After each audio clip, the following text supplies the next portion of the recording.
عزیزان محترم دنیا سے جانے میں گھبرانا نہیں چاہیے آدمی کو، کیونکہ ہماری اٹیچمنٹ اتنی ہے نا دنیا سے. اب ہمیں ڈر لگتا ہے میں مر جاؤں گا تو کیا ہوگا.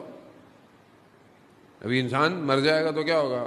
سب سے پہلے اسے اپنی بلونگنگس، جو چیزیں اس کے ساتھ جڑی ہوئی ہیں، اس کا خوف ہوتا ہے. یہ کہاں جائے گا، یہ کہاں جائے گا، کیونکہ اٹیچمنٹ بہت زیادہ ہے نا. وہ جب انسان کو اٹیچمنٹ نہ ہو تو بڑے آرام سے جائے گا. بہلول دانا کہ جب وہ زمانے میں جو حاکم تھا، خلیفہ تھا، اس نے بولا کہ یہ قیامت والے دن سوال جواب کیسے ہوں گے؟ تو اس نے بولا ٹھیک ہے، روز قبرستان آ جانا.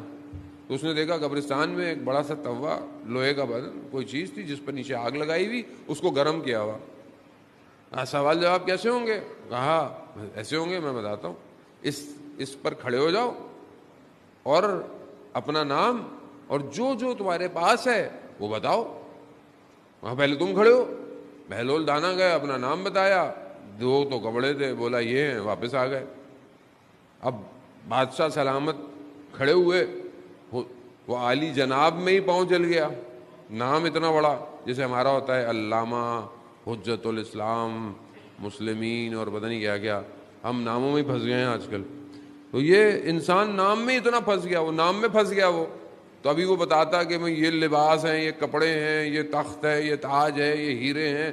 تو قیامت ایسی ہے، جتنا کم سامان ہوگا اتنا سفر آسان ہوگا.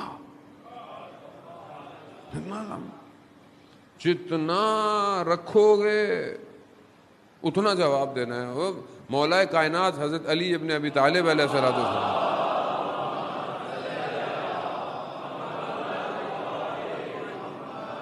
امام کیا فرماتے ہیں کہ تعجب ہوتا ہے اس دنیا میں جس کے حلال میں ثواب سوال اور جس کے حرام میں عذاب. مطلب حلال کمائیں گے تو سوال جواب دینا ہے آپ کو، بھائی کیا کمایا، کہاں رکھا. اور حرام کمایا تو عذاب ہی عذاب ہے. کیا آدمی زندگی میں اتنی ٹینشن لے کے گھوم رہا ہے؟ اس کا مطلب یہ نہیں کل سے گھر جائیں بولے میں نے تو کچھ بھی نہیں کرنا. مولانا صاحب نے بولا ایسا کچھ نہیں ہے. آپ کو زندگی گزارنی، کیونکہ یہ زندگی وسیلہ ہے آخرت تک جانے کا.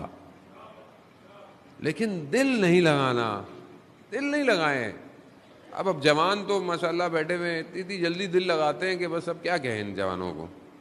اتنی جلدی دل لگتا ہے اتنی جلدی دل ٹوٹتا بھی ہے، کیونکہ اصل میں یہ پتہ نہیں ہے نا کہ دل لگانا کہاں ہے. وہ ایک شخص اسی طرح جوان تھا، عاشق تھا کسی کا. رات برف گر رہی تھی، کھڑکی کھول کر صرف اس لیے کھڑکی پہ بیٹھا رہا کہ محبوب شاید کسی لمحے اپنی کھڑکی پہ آئے گا. رات گزر گئی، برف میں یخ ہو گیا.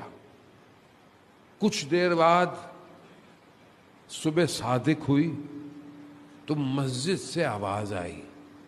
تو اس نے دیکھا کہ کچھ عاشق معشوق کی طرف گھروں سے نکل رہے ہیں. تو اس نے کہا کاش میں اس عشق میں رات بیٹھا ہوتا، اولیاء خدا ہو جاتا. عزیزان محترم، میں زیادہ بہرحال آپ کا وقت نہیں لوں گا.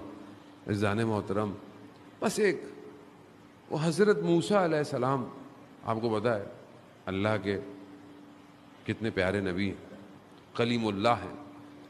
قرآن بھی کہتا ہے حضرت موسیٰ نے خدا سے کیا کہا؟ ارے نہیں، میں آپ کو دیکھنا چاہتا ہوں. خدا نے کیا کہا؟ لن ترانی، تم مجھے نہیں دیکھ سکتے. پھر بھی حضرت موسیٰ نے کہا بھائی دیکھنا ہے، اور اپنے لوگوں کو بھی لے کے گئے. خدا نے کیا کیا؟ تجلی کوہ طور پر دی، سب بے ہوش ہو گئے. بے ہوش نہیں، وہ مر گئے. وہ جو ساتھ تھے نا وہ مر گئے. حضرت موسیٰ بے ہوش ہو گئے. جب ہوش میں آئے دیکھے تو مرے پڑے. تو کہا پروردگار اگر یہ مر گئے تو میں واپس جا کے جواب کیا دوں گا؟ کہ بولیں گے مار دیا، بہرحال ان کو زندہ تو کرے. اب یہ جو ایک، بہرحال میں اس کی تفسیر میں یا کسی اور میں نہیں جاتا، بس میں ایک مفہوم آپ کی خدمت میں عرض کرنا ہے. یہ جو کہا کہ میں دیکھنا چاہتا ہوں، تو ایک شاعر وہ کہتا ہے کہ جب کلام کر سکتے تھے تو دیکھنے کی ضرورت تھی ہی نہیں. جب آپ اس سے کلام کر سکتے تھے تو دیکھنے کی ضرورت. اصل کلیم اللہ جب کلام ہو رہا ہے تو یہ بات ہی نہیں کرنی چاہیے تھی کہ مجھے دیکھنا ہے. سعدی جو شاعر ہے بہت بڑا، وہ کہتا ہے کہ یہی جو خدا نے کہا نا کہ لن ترانی، تم مجھے نہیں دیکھ سکتے، خوب یہی بات خدا کی طرف سے آنا تمہارے لیے کافی تھا. کہ خدا کہہ رہا ہے کہ بس اصل تم نہیں دیکھ سکتے، اصل وہ تم سے کلام کر رہا ہے، اس سے بڑھ کر اور کیا ہو سکتا ہے. مگر حافظ جو ان سے بھی بڑا شاعر ہے، وہ اس واقعے کو کیا کہتا ہے، اور آپ سے التماس دعا. حافظ کہتا ہے کہ دیکھا یا دیکھنے کی خواہش تو اس کی جاتی ہے جس سے تم سے دور ہو. دیکھنے کی خواہش، ارانی میں دیکھنا چاہتا ہوں، کہا دیکھنے کی خواہش تو اس کے لیے کی جاتی ہے جو دور ہو تم سے. وہ تو شہرک سے بھی زیادہ قریب ہے، اسے دیکھنے کی خواہش کیوں. عزیزان محترم، بس اپنی زندگی میں لقاء اللہ کی کوشش کریں.